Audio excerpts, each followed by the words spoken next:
On the Middle East, by the way, the U.S. completely handed over foreign policy to Netanyahu 30 years ago. The Israel lobby dominates American politics. Just have no doubt about it. I could explain for hours how it works. It's very dangerous. I'm hoping that Trump will not destroy his administration and worse, the Palestinian people, because of Netanyahu, who I regard as a war criminal, properly indicted by the ICC, and that needs to be told no more, that there will be a state of Palestine on the borders of the 4th of June, 1967, according to international law, as the only way for peace. It's the only way for Europe to have peace on your borders with the Middle East, is the two-state solution. There is only one obstacle to it, by the way, and that is the veto of the United States in the UN Security Council. So if you want to have some influence, tell the United States, drop the veto. You are together with 180 countries in the world. The only ones that oppose a Palestinian state are the United States, Israel, Micronesia, Nauru, Palau, Papua New Guinea, Mr. Malay, and Paraguay. So this is a place where Europe could have a big influence. Europe has gone silent about the JCPOA and Iran. Netanyahu's greatest dream in life is a war between the United States and Iran. He's not given up, and it's not impossible that that would come also. And that's because the U.S. in this regard does not have an independent foreign policy. It is run by Israel. It's tragic. It's amazing, by the way. And it could end. Trump may say that he wants foreign policy back. Maybe. I'm hoping that it's the case. Finally, let me just say with respect to China, China is not an enemy. China is just a success story. That's why it is viewed by the United States as an enemy, because China is a bigger economy than the United States. That's all.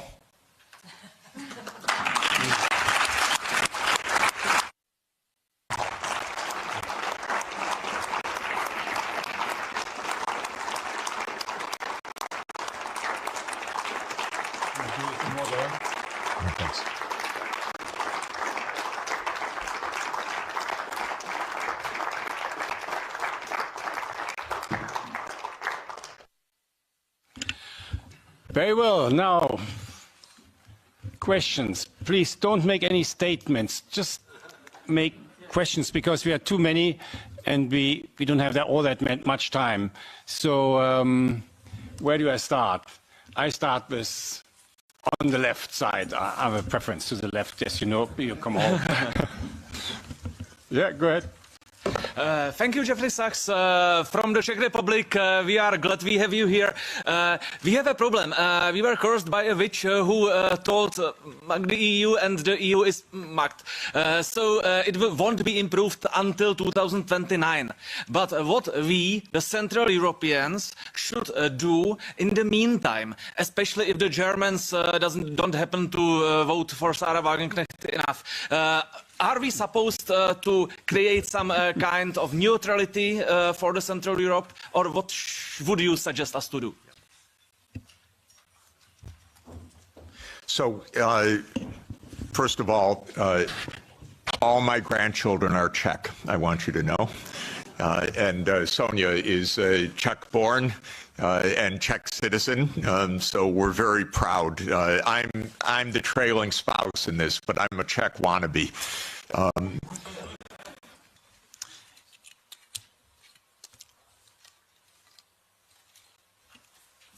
Europe needs to have a foreign policy that is a European foreign policy, and it needs to be a realist foreign policy.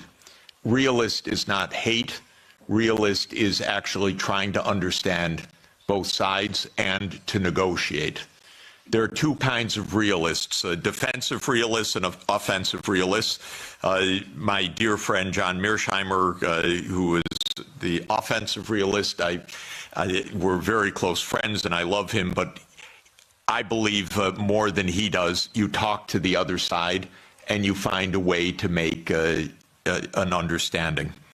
And so basically, Russia is not going to invade Europe. This is the fundamental point. It may get up to the Dnieper River. It's not going to invade Europe. But there are real issues. The main issue for Russia was the United States, because Russia, as a major power and the largest nuclear power in the world, was profoundly concerned about U.S. unipolarity from the beginning. Now that this is seemingly, possibly ending, Europe has to open negotiations directly with Russia as well, because the United States will quickly lose interest, and you're going to be living with Russia for the next thousands of years. Okay? So what do you want? You want to make sure that the Baltic states are secure. The best thing for the Baltic states is to stop their Russophobia. This is the most important thing. Estonia has about 25% Russian citizens, or Russian-speaking citizens, ethnic Russians. Latvia, the same. Don't provoke the neighbor. That's all. This is not hard. It really isn't hard. And again, I want to explain my point of view. I have helped these countries, the ones I'm talking about, trying to advise. I'm not their enemy. I'm not Putin's puppet. I'm not Putin's apologist. I worked in Estonia. They gave me, I think it's the second highest civilian honor that a president of Estonia can bestow on a non-national, because I designed their currency system for them in 1992. So I'm giving them advice. Do not stand there, Estonia, and say, we want to break up Russia. Are you kidding? Don't. This is not how to survive in this world. You survive with mutual respect, actually. You survive in negotiation. You survive in discussion. You don't outlaw the Russian language. Not a good idea when 25% of your population has a first language of Russian. It's not right, even if there weren't a giant on the border. It wouldn't be the right thing to do. You'd have it as an official language. You'd have a language of in lower school. You wouldn't antagonize the Russian Orthodox Church. So basically, we need to behave like grown-ups. And when I constantly say that they're acting like children, Sonia always says to me, that's unfair to children. Because this is worse than children. We have a 6-year-old granddaughter and a 3-year-old grandson, and they actually make up with their friends. And we don't tell them, go, just ridicule them tomorrow and every day. We say, go, give them a hug and go play. And they do. This is not hard. By the way, well, anyway, I won't belabor the point. Thank you. So, elect a new government. No, I shouldn't say that. All I should say is change policy. I don't want to have a politically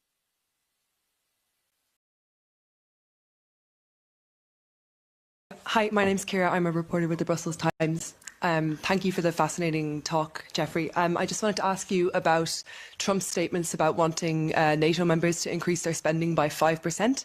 And we're now seeing lots of countries scrambling to prove that they're going to do that, including Belgium. And given that Belgium is also the NATO headquarters, I wanted to ask you what would be the appropriate response to those statements by NATO members? Thanks. We don't see exactly eye to eye on this question, so let me give you my own view. My first recommendation, with all respect to Brussels, is move the NATO headquarters somewhere else. I mean it seriously, because one of the worst parts of European policy right now is a complete confusion of Europe and NATO. These are completely different, but they became exactly the same. Europe is much better than NATO. In my opinion, NATO isn't even needed anymore. I would have ended it in 1991. But because the US viewed it as an instrument of hegemony, not as a defense against Russia, it continued afterwards. But the confusion of NATO and Europe is deadly, because expanding Europe meant expanding NATO, period. And these should have been completely different things. So this is the first point. My own view, again, with all respect to Michael, we only had a brief conversation about it, is that Europe basically should have its own foreign policy and its own military security, its own strategic autonomy, so-called. And it should. I'm in favor of that. I would disband NATO, and maybe Trump is going to do it anyway. Maybe Trump's going to invade Greenland. Who knows? Then you're really going to find out what NATO means. So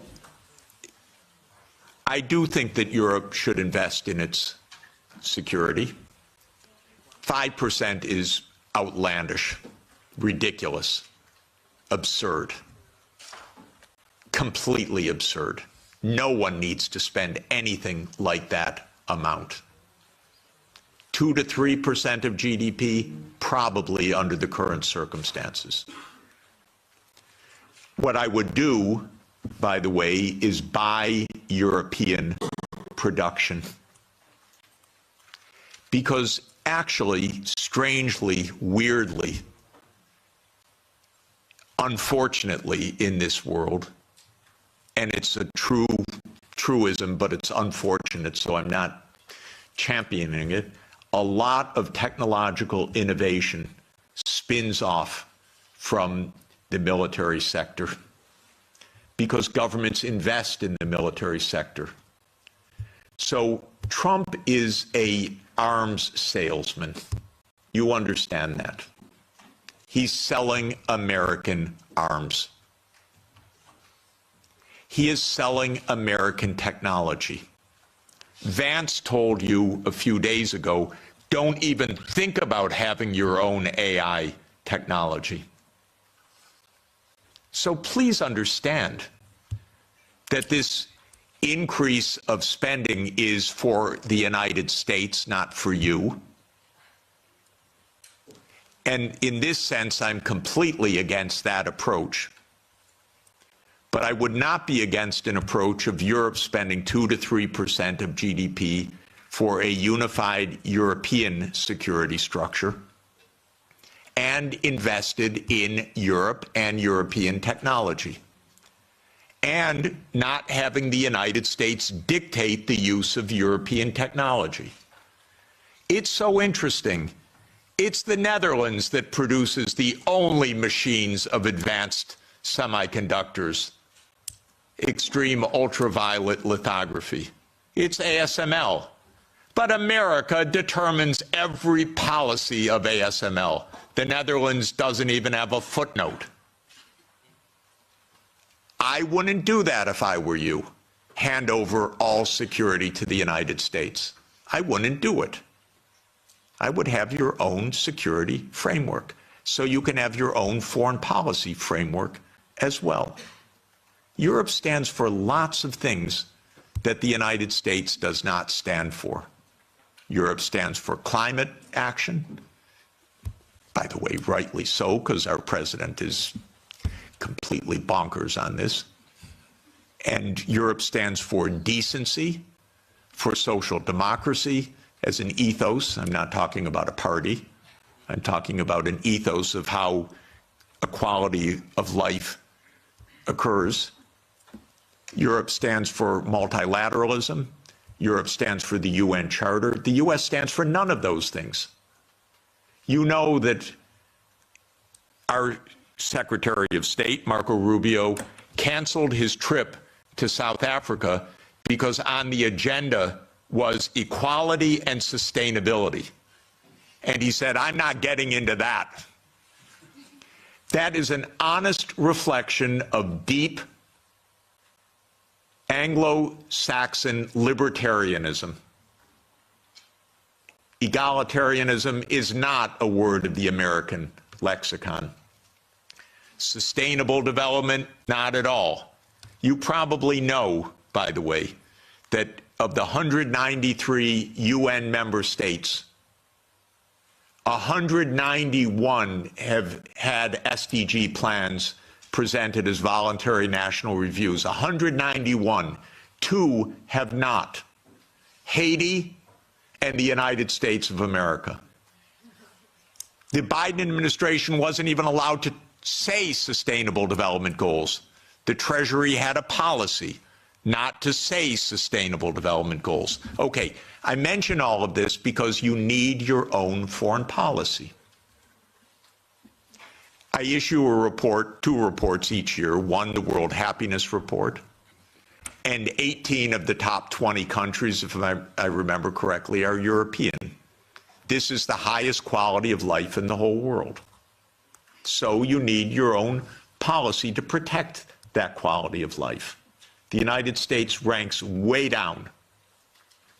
And the other report, where's my colleague Guillaume? He's somewhere in the room. Here, there he is. Guillaume Lafortune is the lead author of our annual Sustainable Development Report. And almost all of the top 20 countries are European countries because you believe in this stuff. And that's why you're the happiest, except in geopolitics. But quality of life. So you need your own foreign policy, but you won't have it unless you have your own security. You just won't. And so, and by the way, 27 countries cannot each have their own foreign policy. This is a problem. You need a European foreign policy and a European security structure. And by the way, although Michael assures me it's dead, I was the greatest fan of OSCE and believe that OSCE is the proper framework for European security. It could really work.